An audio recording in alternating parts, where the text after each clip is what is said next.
Primary occupation में जो hunting हम देख रहे हैं इसके बारे में कंटिन्यू करते हैं। Distributions of hunting. ओके, अपनी ज़िंदगी जीने के लिए लोग क्या करते थे, हंटिंग करते थे। उसके लिए some tribe practice hunting for their substance and tribal people जो हंटिंग करते हैं वो स्मॉल स्केल पर करते हैं और नेचुरल का भी उस पर वो नेचर जो रहता है उसका भी वो क्या करते हैं, रिस्पेक्ट देते हैं।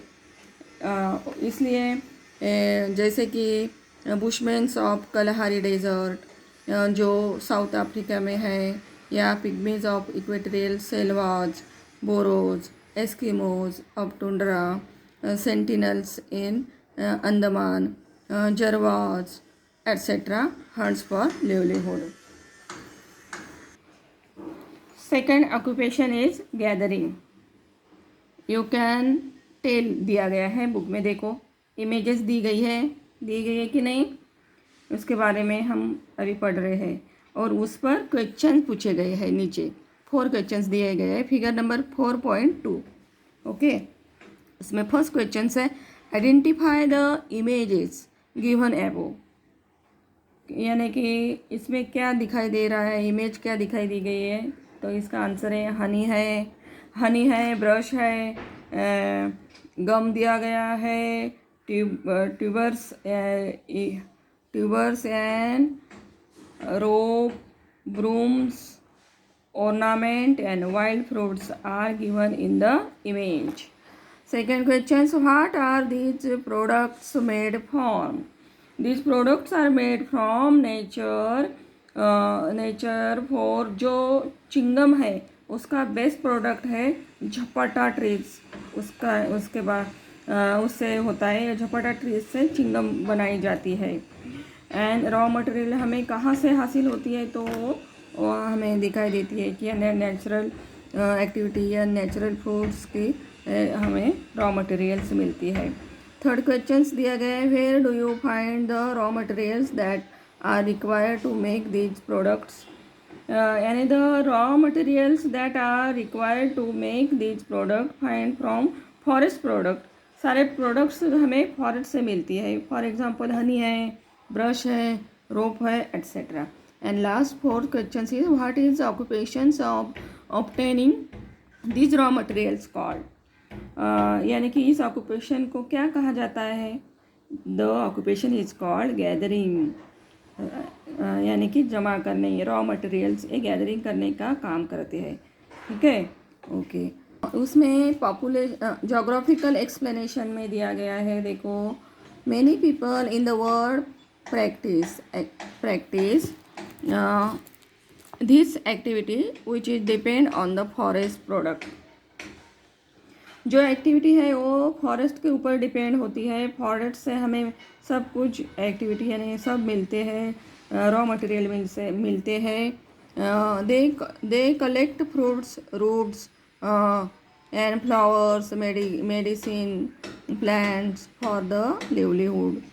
बहुत सारे प्रोडक्ट को मार्केट में डिमांड है। फॉर एग्ज़ाम्पल हम बोलेंगे तो हनी है, नहीं क्या, फिर इसके बाद द इक्वेटोरियल फॉरेस्ट है। Forest are dense and evergreen. The climate is humid and unhealthy due to the disturbance of reptiles and insect collection of forest product is not done on a large scale। यानी कि यहाँ का जो climate है वो अनह्यूमिड climate है, unhealthy climate है। यहाँ पर बहुत सारे बड़े बड़े जानवर पाए जाते हैं और इसका इफ़ेक्ट मैन के लाइफ पर होता है। इसके बाद जो एक्टिविटी है वो है लंबरिंग, यानी कि लंबरिंग यानी कि लाकड़ तोड़ करने हैं, लकड़ी काटने के। उसमें among all other is going on in the forest, lumbering is one of the most important activities according to the nature of vegetations. We divided earth into various natural regions. यानी कि लंबरिंग एक्टिविटी की जाती है, वो सबसे ज़्यादा importance activity है world के अंदर। और जो भी है वेजिटेशंस का रीजन है वो हमने वेरियस नेचुरल रीजन्स के अंदर डिवाइडेड किया गया है। और the trees in the tropical forest have hardwood, जो ट्रॉपिकल फॉरेस्ट पाए जाते हैं वो हार्डवुड वहाँ रहता है। और इसकी वजह से also this forest are evergreen and hence commercial lumberings can not be done in this forest. वो एवरीग्रीन फॉरेस्ट रहते हैं, यहाँ पर कमर्शियल्स लंबरिंग डेवलप नहीं हो सकती। यहाँ पर बहुत सारे डेंस फॉरेस्ट है, यानी कि बहुत घने जंगल रहते हैं ट्रॉपिकल फॉरेस्ट में। देन हार्डवुड भी बहुत है, इसलिए ट्रांसपोर्टेशन फैसिलिटी यहाँ मौजूद नहीं होती। Then tropical deciduous or monsoon forest are not dense. Many bushes grows at the base of these forests. Since these forests are near agriculture lands and densely populated regions, they have been deforested for agriculture purposes on a large scale. Monsoon forest है वो बहुत ज़्यादा घने जंगल नहीं रहते, and यहाँ पर जो घास रहती है वो ट्रीज के ऊपर पाई जाती है, ऊंचाई उसकी पाई जाती है। इसलिए उसमें हम जो भी ये जो फॉरेस्ट है मानसून उसके एरिया के पॉपुलेशन बहुत ज़्यादा है। यहाँ पॉपुलेशन ज़्यादा होने के लिए ज़्यादा होने की वजह से क्या होता है, एग्रीकल्चर एरिया कम होता है और रहने के लिए लोगों को जगह भी कम रहती है। And then in the coniferous forest only one species of trees is found in an area. यहाँ जो कॉनिफरस फॉरेस्ट है यहाँ एक ही प्रकार की ट्रीज पाई जाती है और वो बहुत ज़्यादा टॉल रहती है। Today wood is used on a various large scale for various purposes. Hence in percentage of forest in the world is decreasing drastically. As a result, hazards related to the environment are occurring. इसके बाद जो activity है वो है fishing activity, यानी उसे हम मासेमारी बोलते हैं। Okay, there are many physical and human factors that impact development of fishing as a primary activities in certain areas of the world. Fishing के लिए कुछ फिजिकल एंड ह्यूमन फैक्टर्स रहते हैं, उसकी वजह से फिशिंग एक्टिविटी की जाती है। पर्टिकुलरली एरिया में ही फिशिंग एक्टिविटी की जाती है। जहाँ कोस्टल एरिया है में सभी जगह फिशिंग एक्टिविटी की नहीं जा सकती। It started as a subsistence level activity. Fishing is now one of the major primary economic activity, especially in coastal areas. जो लोग फिशिंग एक्टिविटी करते हैं वो सिर्फ ज़िंदगी जीने के लिए कोई एक्टिविटी ये करते हैं, उनका कोई कमर्शियल मतलब नहीं रहता, एम नहीं रहता है। वो मार्केटिंग करे या कोई सेल करे, फूड हासिल करना इसका भी इतना ही उनका एम रहता है। वो सबसिस्टेंट फिशिंग्स करते थे, लेकिन जैसे जैसे हमारे एरिया में या देश में या वर्ल्ड में पॉपुलेशन इंक्रीज बढ़ती गई और डेवलपमेंट होता गया, वैसा फिशिंग के बारे में भी उसमें डेवलपमेंट हो गई और अभी ये एक मेजर ऑक्यूपेशन हो गया है। ये कोस्टल एरिया में किया जाता है।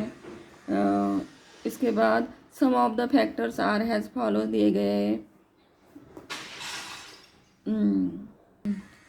Some of the factors are as follows: wide expanse of the continental shelf with presence of shallow water. For example, Northwest Pacific, which is below 200 meters of depth near Otak seas near China. Confluence of warm and cold currents and subsequent growth of abundant plankton. As a result, development of fishing grounds or banks takes place. For example, meeting of warm Kuroshio's currents with the cold Okyo's current favors coastal areas near Japan for fishing.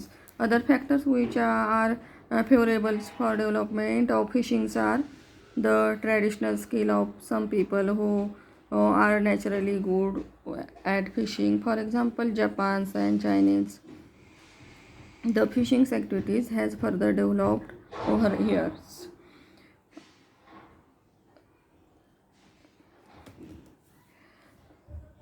इसके बाद high economic activity is animals husbandry, उसमें दिया गया है geographical explanation में, considering the latitudinal distributions of animal husbandry in the world, it is located between 13 degree north to 16 degree north and 30 degree south to 55 degree south latitude.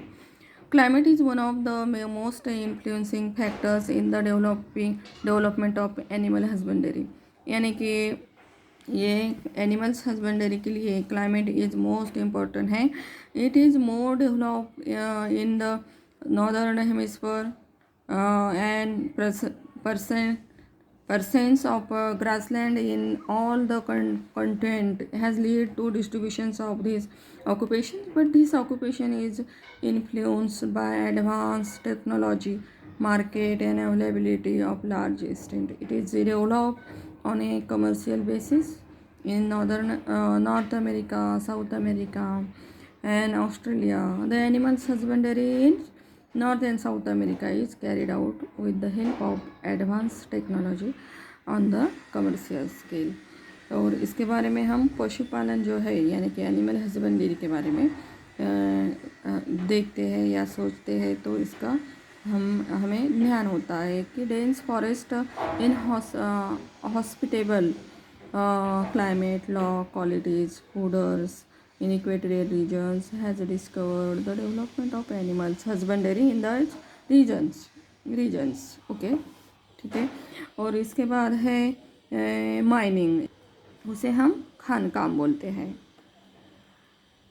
Mining जो activity है उसमें बारे में हम देखो तो उसमें man has been using minerals since ancient times, यानी कि इंसान जो है मिनरल्स का यूज बहुत पुराने ज़माने से करता आया है.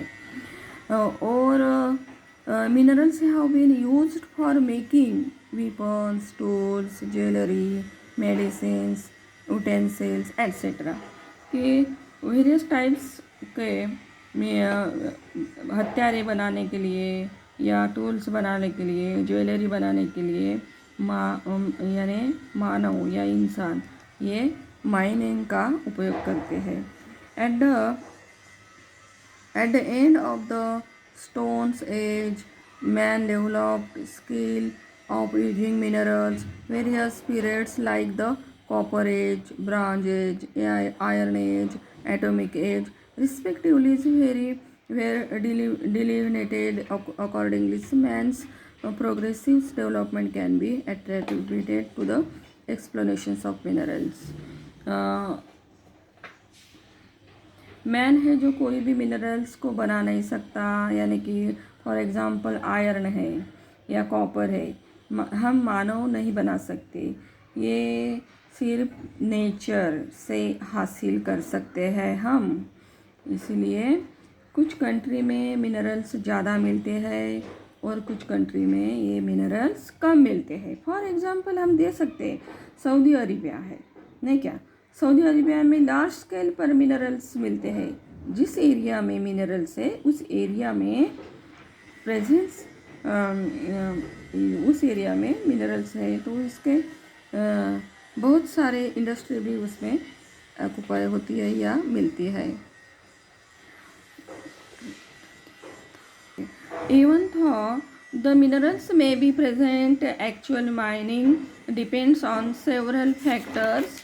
The geological of the regions, the values of the minerals, iron, climate, capital investment. Climate का इफेक्ट पड़ता है मिनरल्स पर, कि यानी कि फॉर एग्जांपल हम दे सकते हैं सऊदी अरेबिया है. सऊदी अरेबिया में क्या हॉट क्लाइमेट है और वहाँ बहुत सारे क्या मिलते हैं, नेचुरल गैसेस मिलते हैं, नेचुरल ऑयल मिलती है. इसके बाद टेक्नोलॉजी है, स्किल लेबर है एट्सेट्रा, ये सब क्या करते हैं, इफ़ेक्ट करते हैं ये फैक्टर्स जो है वो डिपेंड करते हैं मिनरल्स पर। ओके, इसके ये सारे फैक्टर्स माइनिंग पर इफेक्ट करते हैं। Many industries related in minerals located near mining areas. Improved transportation facilities are very important for development of mining occupation.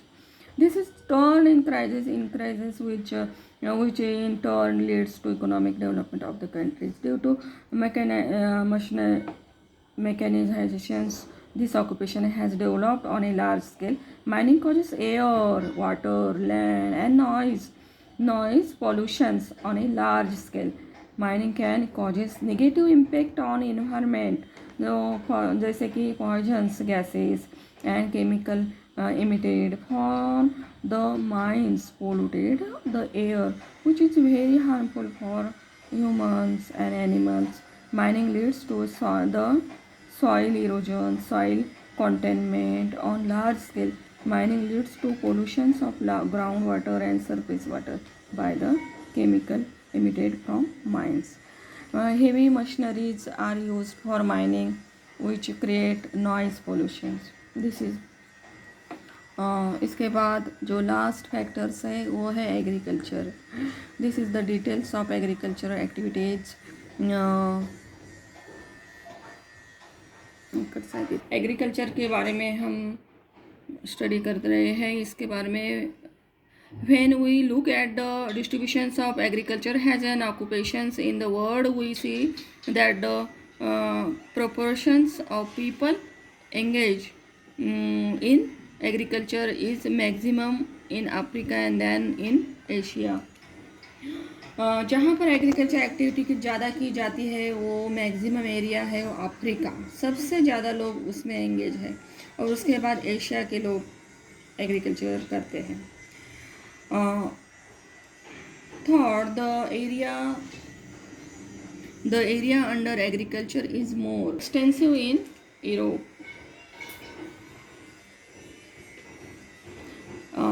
The Americas and Australias. The percentage of population engaged in these activities is very less. यहाँ population कम है इसलिए agriculture activity भी कम होती है. And generally the developed countries of the world have less population engaged in agriculture, while the share of population engaged in agriculture is higher in developing countries. Develop country की population बहुत कम है क्योंकि यहाँ के लोग ज़्यादातर प्राइमरी एक्टिविटी नहीं करते, वो सेकेंडरी एंड टर्शरी एक्टिविटी में ज़्यादा तत्पर रहते हैं या करते हैं. Major physical factors that influence agriculture are climate है, टोपोग्राफी है, सॉइल है एंड वाटर है. हर क्रॉप्स को अलग अलग क्लाइमेट लगता है, सॉइल लगती है. जैसे कि एप्पल समझो, फॉर एग्जांपल जो एप्पल रहती है उसमें क्या कोल्ड क्लाइमेट उसमें ज़्यादा तक होनी चाहिए. और टोपोग्राफी जो है यानी कि टी है या राइस है उसमें जो फेस रहता है वो प्लेन रहता है या उसमें चाहिए, या प्लेटो की तरह रहता है, माउंटेन की तरफ रहता है. इसके बाद सॉइल, फर्टाइल सॉइल है वहाँ ज़्यादा एग्रीकल्चर होती है, कि अनफर्टाइल सॉइल है वहाँ कम एग्रीकल्चर रहती है. Water is the main most importance factors of agriculture development. Crop के प्रोडक्शंस के लिए वाटर बहुत बहुत ज़रूरी है. Then the economic and social factors includes labour है, मार्केट एरिया होना चाहिए, कैपिटल होना चाहिए, ट्रांसपोर्टेशन फैसिलिटी होनी चाहिए, स्टोरेज फैसिलिटी होनी चाहिए, गवर्नमेंट पॉलिसी होनी चाहिए, पॉपुलेशन से और ओनरशिप्स ऑफ लैंड एट्सेट्रा. जो भी इकोनॉमिक या एग्रीकल्चर में जो भी पीक होता है या क्रॉप्स होता है वो स्टोर करने के लिए गोडाउन होना चाहिए, स्टोरेज करने के लिए गवर्नमेंट पॉलिसी जो है वो भी होनी चाहिए. We saw various types of agriculture and their characteristics through the images given earlier.